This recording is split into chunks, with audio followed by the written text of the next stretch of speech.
રાજ્યમાં કેટલીક વકફ મિલકતોમાં કથિત નાણાકીય ગેરરીતિઓ સાથે જોડાયેલી મની લોન્ડરિંગ તપાસના ભાગરૂપે એન્ફોર્સમેન્ટ ડિરેક્ટોરેટે મંગળવારે ગુજરાતમાં અનેક જગ્યા પર દરોડા પાડ્યા હતા.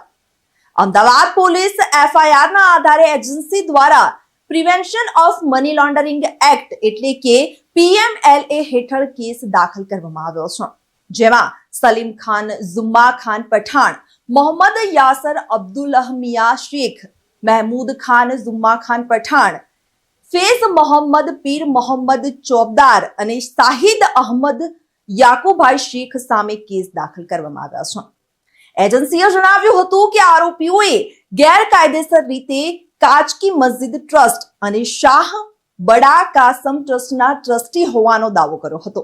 એજન્સીના અમદાવાદ ઝોનલ ઓફિસ દ્વારા આરોપીઓ અને તેમના સહયોગીઓના અમદાવાદના લગભગ 9 જેટલા પરિસરમાં દરોડા પાડવામાં આવી રહ્યા છે, જ્યારે અમદાવાદ બહાર એક ફાર્મ હાઉસમાં પણ તપાસ કરવામાં આવી છે.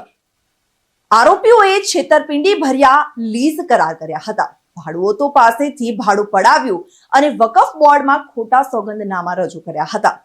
ફેડરલ તપાસ એજન્સી ઈડીને શંકા છે કે આરોપીઓએ ટ્રસ્ટની જમીન પર દુકાનો બનાવી હતી અને ભાડું પણ વસૂલ્યું હતું અને અંગત લાભ માટે અમદાવાદ મ્યુનિસિપલ કોર્પોરેશન અને વકફ બોર્ડ સામે છેતરપિંડી અને કાવતરું આચર્યું હતું, જેના કારણે મોટા પ્રમાણમાં કાળા નાણાંનું ઉત્પાદન થયું હતું. ત્યારે સૂત્રોના જણાવ્યા અનુસાર દસ્તાવેજોના આધારે સંકળાયેલી અન્ય વ્યક્તિઓ અને નાણાકીય વ્યવહાર કરનારા ઉદ્યોગપતિઓ સામે પણ તપાસ થઈ શકે છે. રિપોર્ટર સલીમ હાફિઝી સાથે ચક્રવાત ન્યૂઝ, અમદાવાદ.